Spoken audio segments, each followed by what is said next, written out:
ప్రియ దేవుని పిల్లలారా, సమూయేలు గ్రంథములో ఉన్నటువంటి మొదటి గ్రంథము 7వ అధ్యాయము 6వ వచనం. వారు మిస్పాలో కూడుకొని నీళ్లు చేది యెహోవా సన్నిధిని కుమ్మరించి ఆ దినం ఉపవాసం ఉండి యెహోవా దృష్టికి మేము పాపాత్ములని ఒప్పుకొనిరి. ప్రియ దేవుని పిల్లలారా, దేవుని సన్నిధిలో వాళ్ళు ఉపవాసం ఉన్నప్పుడు వాళ్ళు వాళ్ళ హృదయాల్ని కృమ్మరించుకోవడానికి గల సాదృశ్యంగా వాళ్ళు నీళ్లు చేదిపోసినట్లుగా చూస్తూ ఉన్నాం. ఆ నీళ్లు తోడిపోసి వాళ్ళు దేవుని సన్నిధిలో ప్రార్థన చేస్తున్నారు. ఉపవాసం ఉండి మేము పాపాత్ములమి అని ఒప్పుకుంటా ఉన్నా. మరి మనం ప్రభు దగ్గర చెప్పాల్సిన మాటలు కూడా అవే అని మాటలు సిద్ధపరచుకొని మనం దేవుని వైపు తిరగాల్సింది ఏమిటంటే, ఎడ్లకు బదులుగా మా పెదవులు ఉన్నవి ఇవే మాకున్నవి, ఇవి అంగీకరింపదగినవి మాకున్నవని యెహోషువ గ్రంథంలో 14వ అధ్యాయం 2వ వచనంలో మనం చూస్తే, మాటలు సిద్ధపరచుకొని యెహోవా యొద్దకు తిరుగుడి, మీరు ఆయనతో చెప్పవలసిందేమో, మా పాపములన్నిటినీ పరిహరింపు, ఎడ్లకు బదులుగా నీకు మా పెదవులను అర్పిస్తున్నాం, నీవు అంగీకరింపదగినవి అవే మాకున్నాయి. కనుక మనం దేవునికి అర్పింపదగినవి మనకున్నవి, దేవుడు అంగీకరించేవి ఏమిటంటే మన పెదవులు. ఇదివరకు బలులు అర్పించేవాళ్ళు, అవి దేవుడు అంగీకరించేవాడు. ఇప్పుడైతే బలులు కాదు కానీ మన పెదవులు దేవునికి అర్పించటానికి, మన పెదవులు దేవుడు అంగీకరించేది మనకున్నవి ఈ పెదవులే. అయితే ఈ పెదవులతో దేవుని దగ్గర మనం ప్రార్థన చేసినప్పుడు దేవుడు అంగీకరిస్తాడు. ఆహాబు అనేటటువంటి రాజు మరి ఇశ్రాయేలీయులు పాపం చేయడానికి కారకుడయ్యాడు. అటువంటి ఆహాబు కూడా దేవుని దగ్గర ప్రార్థన చేశాడు. ఆ ప్రార్థన మనం రాజుల గ్రంథం మొదటి గ్రంథము 21వ అధ్యాయములో 27వ వచనం. ఆహాబు ఆ మాటలు విని తన వస్త్రములు చింపుకొని గోనె పట్ట కట్టుకొని ఉపవాసం ఉండి గోనె పట్ట మీద పరుండి వ్యాకుల పడుచుండగా, చూడండి, అందుకే యోబేలు గ్రంథములో దేవుడు అంటాడు కదా, మీ యొక్క వస్త్రములను కాక మీ హృదయములను చింపుకోనండి. ఇక్కడ ఈయన వస్త్రంతో పాటు తన హృదయాన్ని కూడా చింపుకున్నాడు అన్నమాట. అక్కడ వస్త్రాలు చింపుకో, యోబేలు గ్రంథము 2వ అధ్యాయం 13వ వచనంలో, నీ దేవుడైన యెహోవా కరుణ వాత్సలత గలవాడు, శాంతమూర్తి, అత్యంత కృపగలవాడినండి, తాను చేయనుద్దేశించిన కీడును చేయక పశ్చాత్తాపడును గనుక మీ వస్త్రములను కాక మీ హృదయములను చింపుకొని ఆయన తట్టు తిరగండి.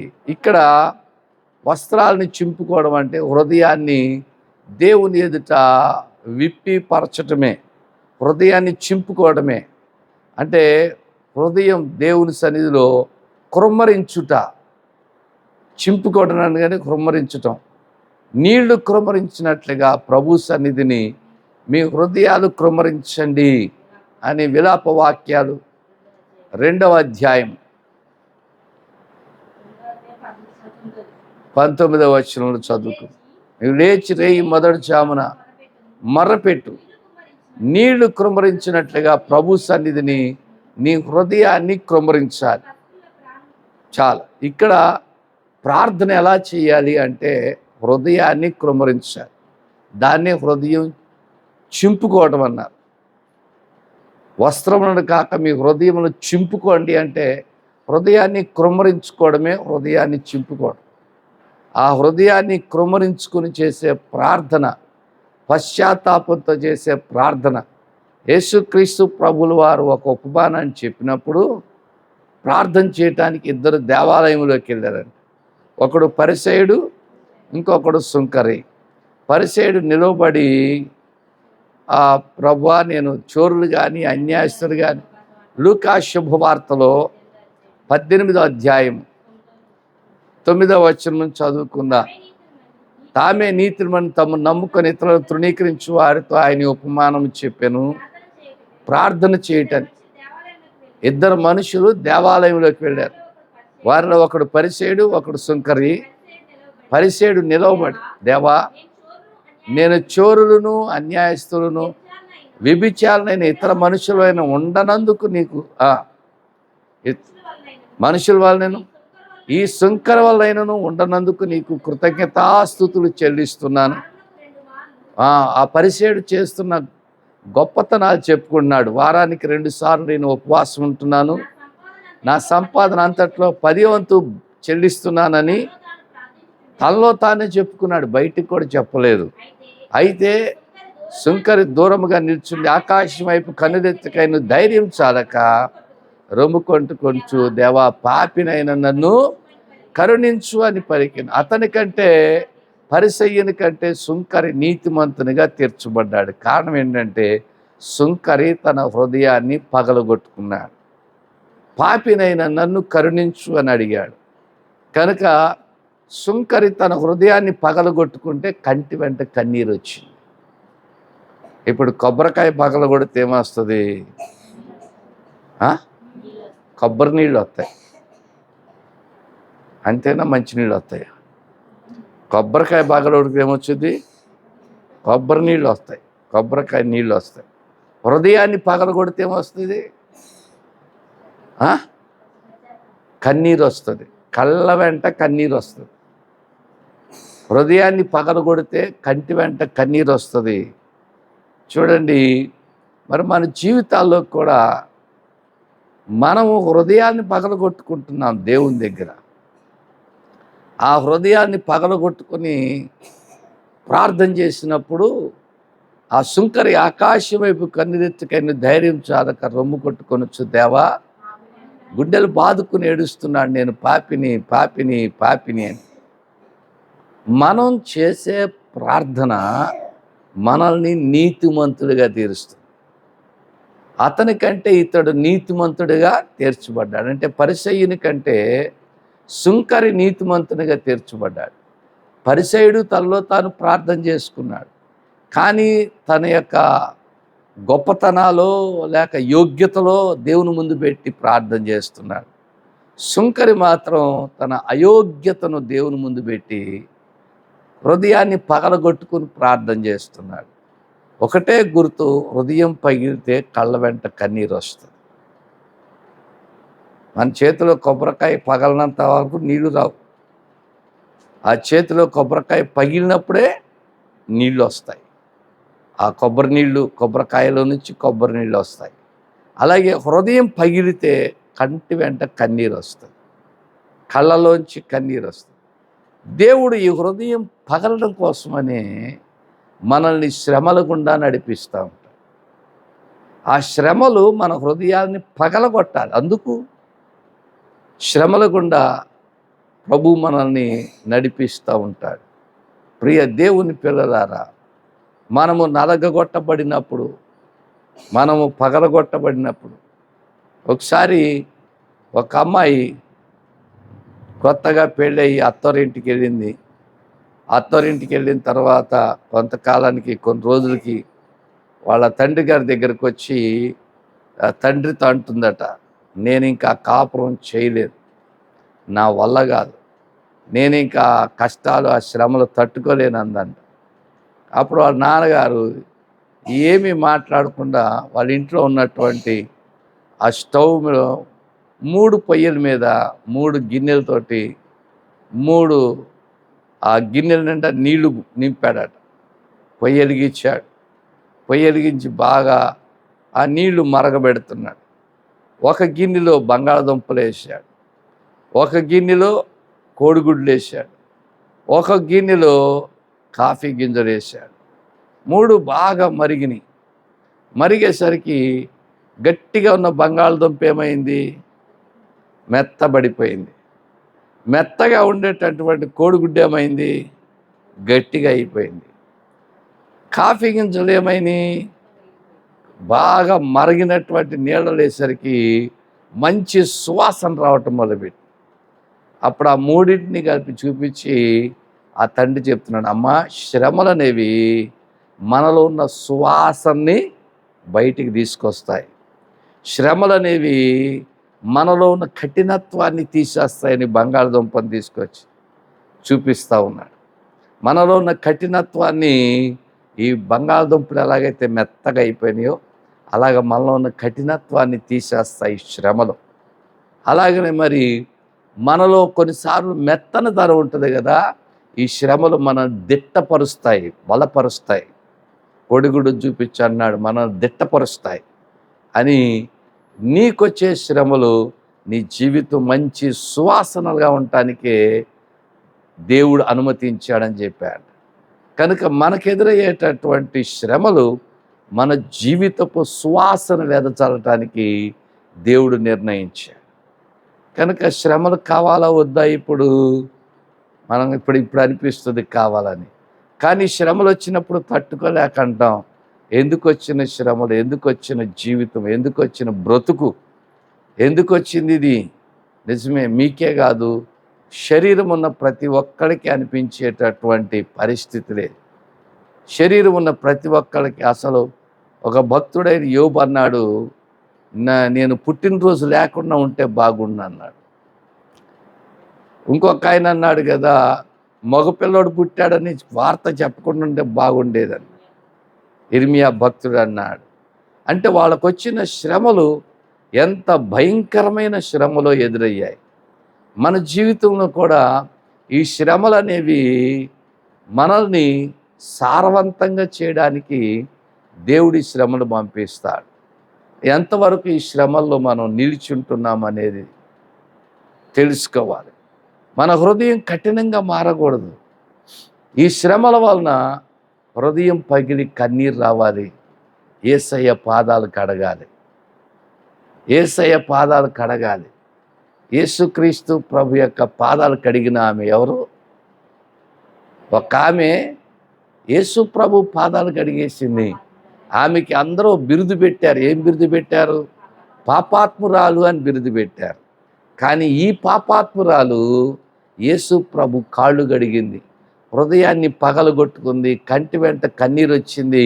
ఆ కన్నీరు యేసు ప్రభు కాళ్ళు కడగడానికి ఉపయోగపడ్డది. అప్పుడు యేసు ప్రభు అన్నారు, అమ్మా, నీ పాపములు క్షమించబడ్డాయి, సమాధానము గల దానవై వెళ్ళు. కనుక నీ విశ్వాసం నీకు రక్షణ ఇచ్చింది. నీ విశ్వాసం నీకు రక్షణ ఇచ్చింది. సమాధానము గల దానవై వెళ్ళు. ఆ పాపాల వలన ఆమెకి సమాధానం లేదు. లూకా శుభవార్తలో 7వ అధ్యాయం 50వ వచనం, అందుకాయన నీ విశ్వాసం నిన్ను రక్షించింది, సమాధానము గలదానవై వెళ్ళుమని ఆమెతో చెప్పారు ప్రభు. కనుక ప్రియ దేవుని పిల్లలారా, పాపముల విషయమై పశ్చాత్తాపం కలిగినప్పుడు, పాపముల విషయమై పశ్చాత్తాపం వచ్చినప్పుడు హృదయం పగులుతుంది. ఆ హృదయం పగిలినప్పుడు కన్నీరు వస్తుంది. ఇక్కడ ఆహాబు ఆ మాటలు వీరి తన వస్త్రములను చింపుకొని గోనెపట్ట కట్టుకొని ఉపవాసం ఉండి గోనెపట్ట మీద పరుండి వ్యాకుల పడుచుండగా యెహోవా వాక్కు తిష్బీడైన ఏలియాకు ప్రత్యక్షమై ఇలాగూ సెలవిచ్చాను. ఏమని? ఆహాబు నాకు భయపడి వినయముగా ప్రవర్తించుట చూచితివా? ఆహాబు నాకు భయపడి వినయంగా ప్రవర్తించటం చూసావా? నాకు భయపడి అతడు వినయముగా ప్రవర్తించుట చేత ఆ అపాయం అతని కాలమందు సంభవింపకుండా ఆపి అతని కుమారుల కాలమందు అతని కుటుంబం మీదకి నేను దాన్ని రప్పిస్తాను అన్నాడు. కనుక ఆహాబు అంతటి వాడు, ఆహాబు నీతిమంతుడైన నాబోతు చంపించబడ్డానికి యెజెబెల్ కారణమైంది, ఆహాబు కారణమైంది.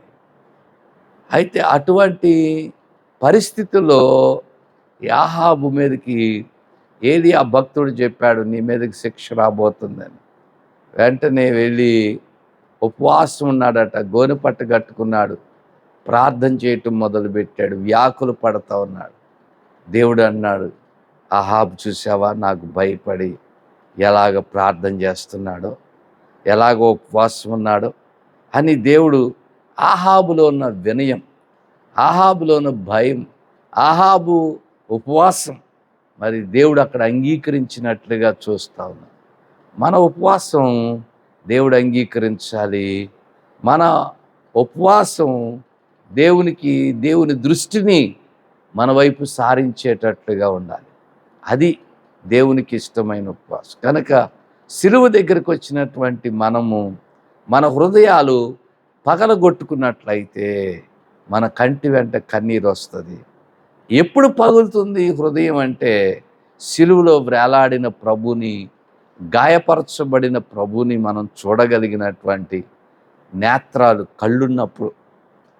కళ్ళున్నప్పుడు ఆ నేత్రాలు ఉన్నప్పుడు చూడగలిగిన నేత్రాలు.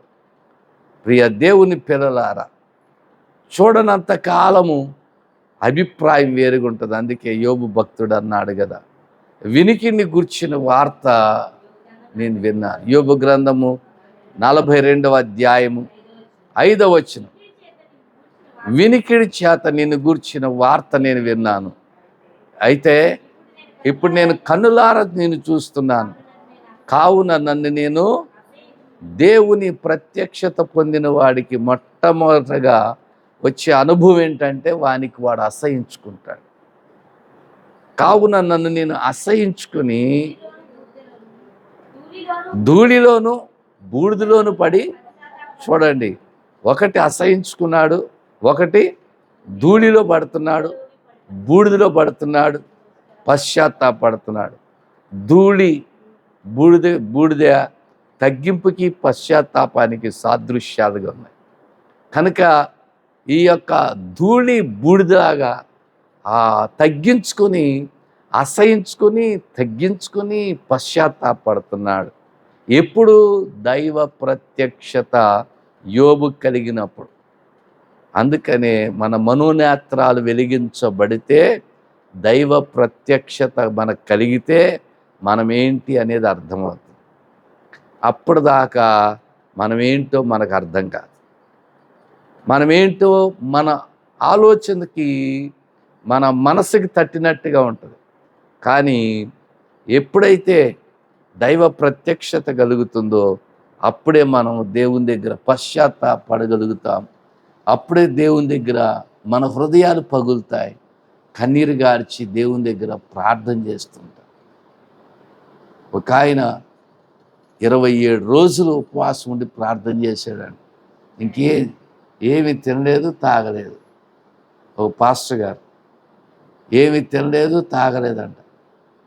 27 రోజులు ఉపవాసం ఉండి ప్రార్థన చేస్తూనే ఉన్నాడంట. అలాగా చాలామంది భక్తులు 21 రోజులు, 27 రోజులు, అలాగే నెల రోజులు, అలాగా రకరకాలుగా ఉపవాసాలుండి ప్రార్థన చేస్తూ దేవుని ప్రత్యక్షత కొరకు కనిపెట్టినప్పుడు దేవుడు వాళ్ళకి ఆ ప్రత్యక్షతనిచ్చాడు. అయితే ఈ ఉపవాసం ఉన్నప్పుడు ఏం చేయాలంటే, దేవుని సన్నిధిలో దేవునికి ఇష్టం లేనివన్నీ కూడా ఒకటొక్కటిగా తీసేసుకోవాలి. ఎంతగా మనం తొందరగా అవన్నీ తీసేసుకుంటామో దేవునికి ఇష్టం లేనటువంటివన్నీ, అప్పుడే దైవ ప్రత్యక్షత కలుగుతుంది. దేవునిలాగా మనం కూడా మారగలుగుతాం. దైవ స్వరూపం మనలోకి వస్తుంది, దైవ లక్షణాలు మనలోకి వస్తాయి. కనుక ప్రియ దేవుని పిల్లలారా, మనము చేసేటటువంటి ఉపవాసం, ఇంకొక ఆమె ఉపవాసం ఉంది. లూకా శుభవార్త 2వ అధ్యాయం 36-37 వచనాల్లో, మరియు ఆషేరు గోత్రికురాలును పెనుయేలు కుమార్తె అన్నాను ఒక ప్రవక్త్రి ఉండెను. ఆమె కన్యాత్మ మొదలుకొని 7 ఏళ్ళు పెనివిడితో సంసారం చేసి బహుకాలం గడిచినదై 84 సంవత్సరములు విధవరాలైంది.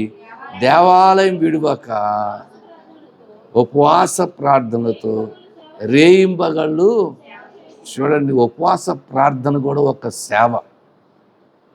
ఉపవాస ప్రార్థన అనేది కూడా ఒక సేవ. కనుక ఆమె 84 సంవత్సరాలట రేయింబగళ్ళు, రాత్రి పగలు ఉపవాస ప్రార్థన చేస్తూ ఉండేదట. అందుకే ఆమె ప్రవక్త్రి అని పిలువబడింది.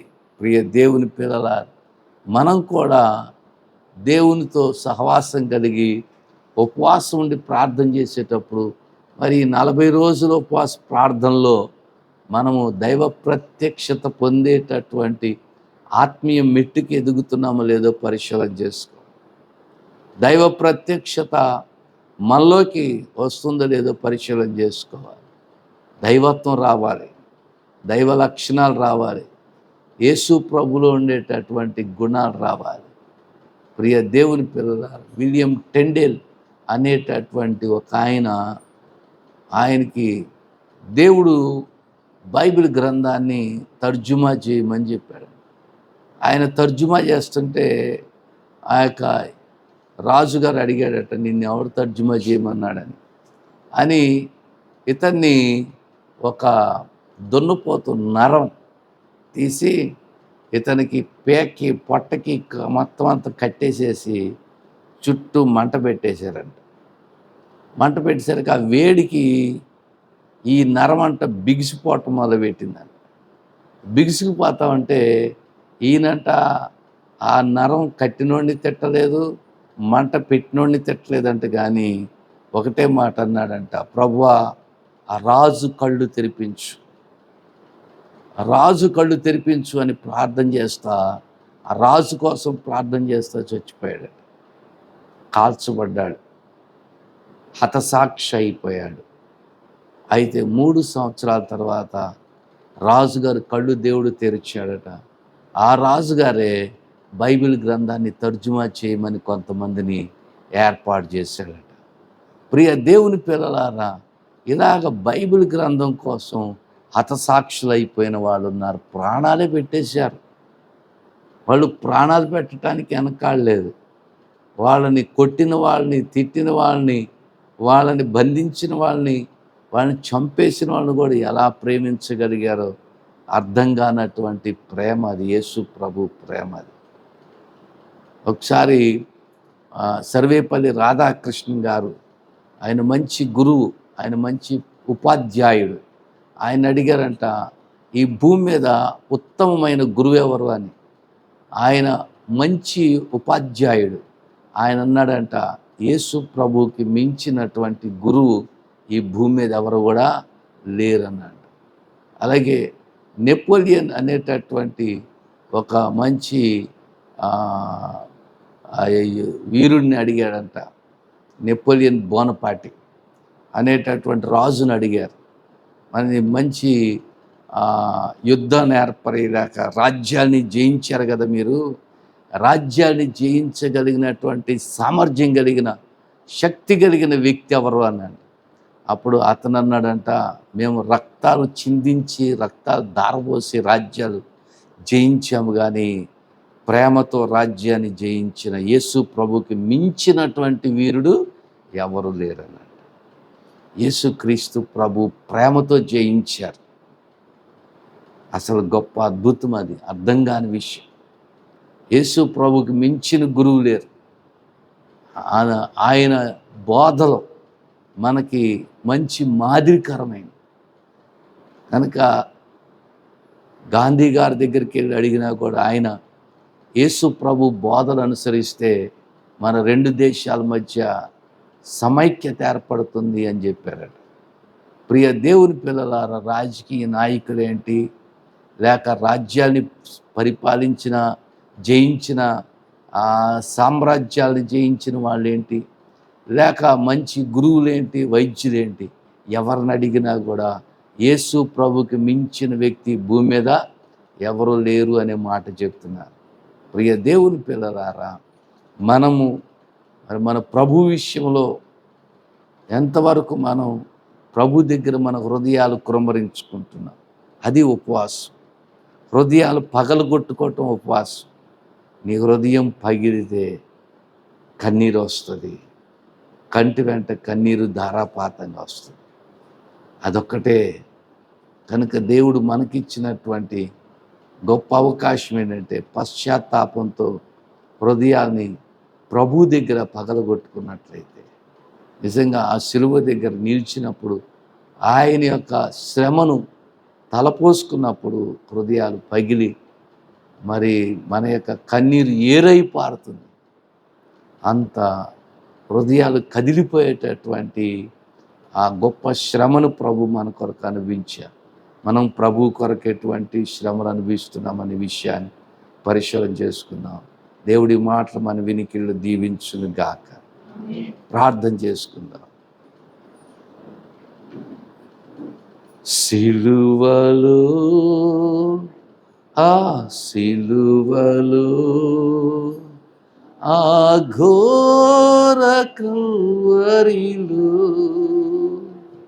తులువల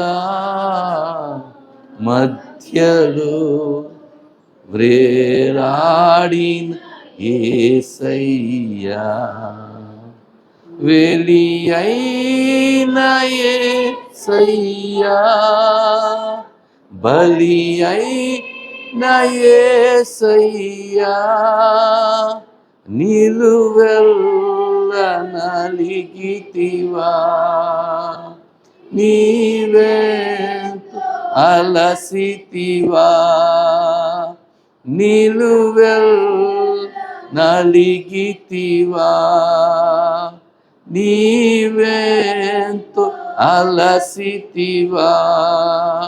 సిలువలో, ఆ సిలువలో, ఆ ఘోర కల్వరిలో తులువల మధ్యలో వ్రేలాడి యేసయ్యా, నేరము చేయని నీవు ఈ ఘోర పాపి కొరకు భారమైన సిలువా మొయ్యలేక మోసావు, నేరము చేయని నీవు ఈ ఘోర పాపి కొరకు భారమైన సిలువా మొయ్యలేక మోసావు, కొరడాలు చెల్లని చీల్చెని నీ సుందర దేహమునే, కొరడాలు చెల్లని చీల్చెని నీ సుందర దేహముని, తడిపెను నీ తనువునే, రుధిరాంపుదారలే, వెలి అయిన యేసయ్యా, బలి అయిన యేసయ్యా, నిలువెల్ల నలిగితివా, నీవెంతో అలసితివా, నిలువెల్ల నలిగితివా, నీవెంతో అలసితివా.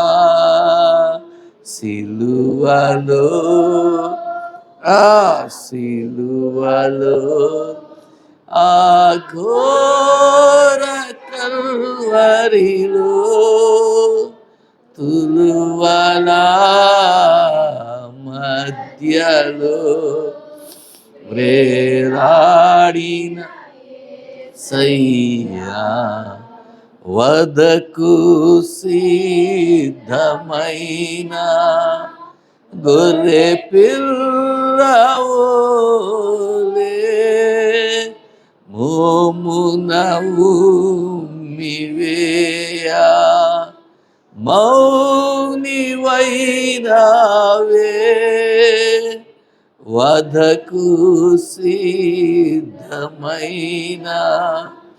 గొర్రె పిల్లవోలే మోమునవు మివేయా, మౌనివైనావే, దూషించి అపహసించి హింసించిరా నిన్ను దూషించి అపహసించి హింసించిరా నేను ఊహకు అందదు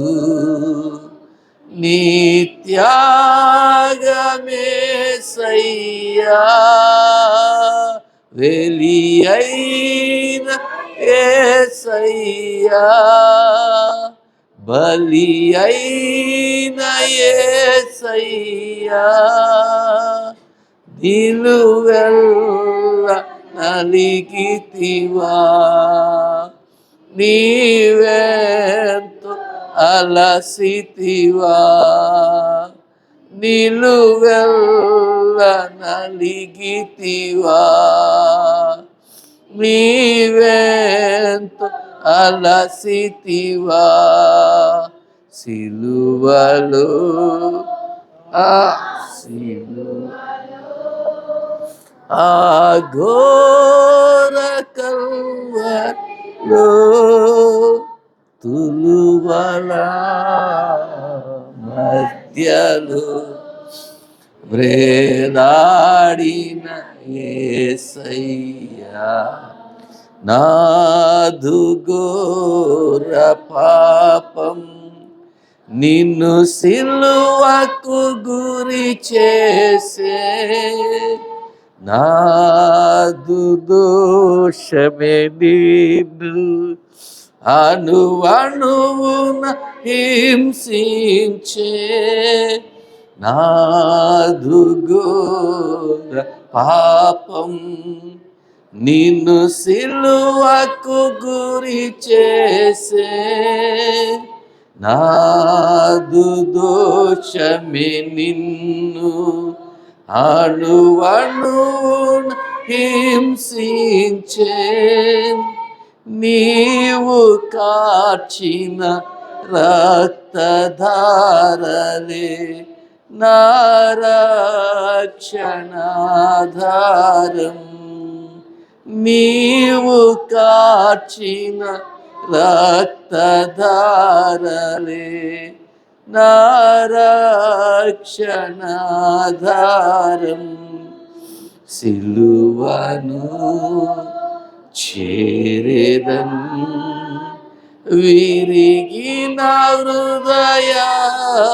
హృదయంబుతోను వెలి అయిన యేసయ్యా బలి అయిన యేసయ్యా నిలువెల్ల నలిగితివా నీవెంత అలసితివా నిలువెల్ల నలిగితివా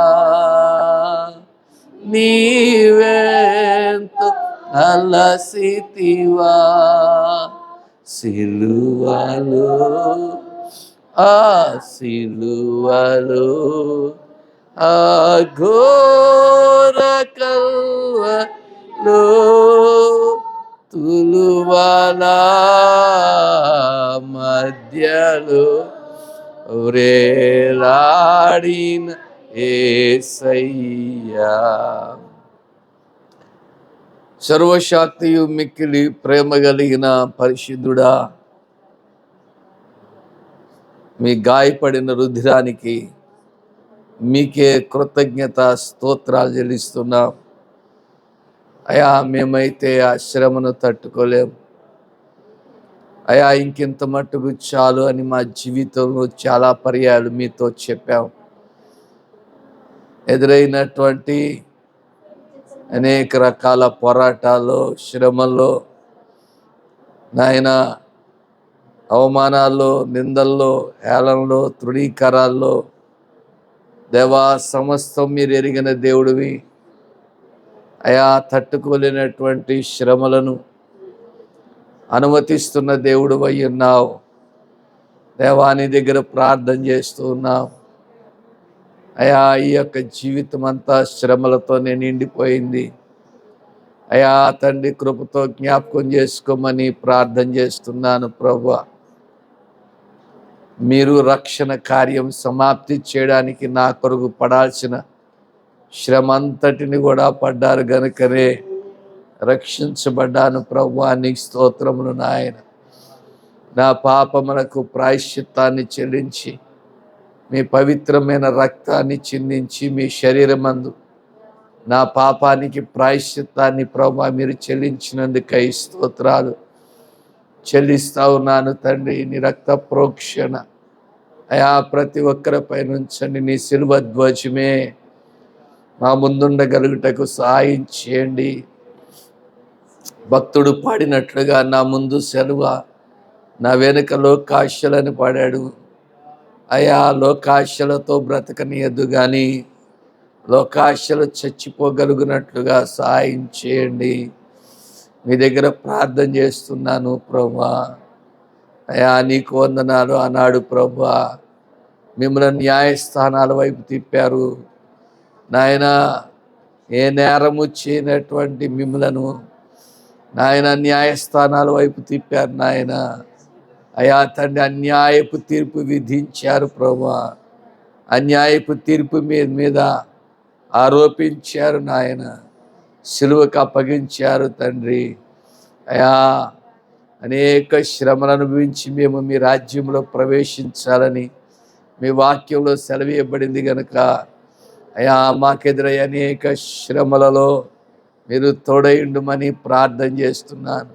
అయా ఇంకింత మట్టుకు చాలు చాలు చాలు అని అనేక సంవత్సరాల నుంచి మీ దగ్గర విన్నవించుకుంటూనే ఉన్నాను ప్రభువా. అయా ఇంకింత మట్టుకు చాలని. భక్తుడైన యోబు అన్నాడు, నా బ్రతుకునందు నాకు విసుగు పుట్టింది అన్నాడు నాయన. అలాగే నా బ్రతుకునందు నాకు విసుగు పుడుతుంది నాయన. అయా సహాయం చేయండి. అయా కృపతో జ్ఞాపకం చేసుకోండి. దేవా కనికరించండి. అయా మీరు దృష్టి సారించండి నాయన. అయా తండ్రి మీరు సహా సిలువలో నా దేవా నా దేవా నన్నెందుకు చేయి విడిచిపెట్టావని ఆర్తనాదం చేశారు కదా. మా జీవితాల్లో ఆర్తనాదాలు వినండి, మా రోదన ధ్వనులు వినండి. మా యొక్క ప్రభువా తండ్రి అంగలార్పుని నీ యొక్క దృష్టికి రానివ్వండి ప్రభువా. మీకే స్తోత్రములు చెల్లిస్తూ ఉన్నాము తండ్రి. సహాయం చేయండి దేవా. నీకు వందనాలు స్తోత్రాలు ప్రభువా. మీ సహాయం దయచేయమని. మా హృదయాలు పగిలినప్పుడు మా కంటి వెంట కన్నీరు వస్తుందని పాపాత్మైన స్త్రీ హృదయం పగలగొట్టుకుంది నాయన. కన్నీటితోటి మీ పాదాలు కడిగింది, తల వెంట్రుకలతో తుడిచినప్పుడు నాయన అయా తండ్రి ఆమె విశ్వాసం ఆమెను రక్షించిందని సమాధానము గల దానివైపు పొమ్మని పాపములన్నిటికీ క్షమాపణ ఇచ్చిన దేవుడు గనుక మీది మేము ఆశ్రయిస్తూ ఉన్నా. మా యొక్క పాపాలన్నిటినీ క్షమించండి. సిలువలో మా కొరకై చిందించిన ఆ పవిత్రమైన రక్తమును మా మీద ప్రోక్షించి మమ్మలను పరిశుద్ధపరిచి కడగండి. అయా మీ సిలువ దగ్గరికి శరణంటూ వస్తున్నాము. మీ సిలువలో కార్చిన రక్త రుధిర ధారల దగ్గరికి వస్తున్నాం. దేవా సహాయం దయచేయండి. మీరే ఘనతను పొందండి నాయన. మీ గాయపడిన కృపా కనికర చేతులకి నన్ను మమ్మల్ని అప్పగించుకొని చుంటుండగా వచ్చిన బిడ్డలందరినీ పేరు పేరున దీవించి ఆశీర్వదించుమని, ఏసియాఫై మిషన్ సరిహద్దులు విశాలపరచుమని నాయన, పాలకులు మార్టేరు పరీక్షలు మీరు దీవించుమని యేసు నామములో వేడుకొని ప్రార్థన చేస్తున్నాము తండ్రి. మన తండ్రి అయిన దేవుని ప్రేమ, కుమారుడైన యేసు ప్రభు కృప, పరిశుద్ధాత్మ దేవుని యొక్క అన్యోన్యమైన సన్నిధి, తోడు, దీవెన, కాపుదల కూడిన మనందరికీ ఆయన యందు భయభక్తులు గల వారికి సదా తోడైంది. ఆయన నిత్య రాజ్యానికి వారసులుగా మనందరినీ సిద్ధపరిచి నడిపించి దీవించి కాపాడు గాక. ఆమేన్, ఆమేన్, ఆమేన్. మీ అందరికీ వందనం.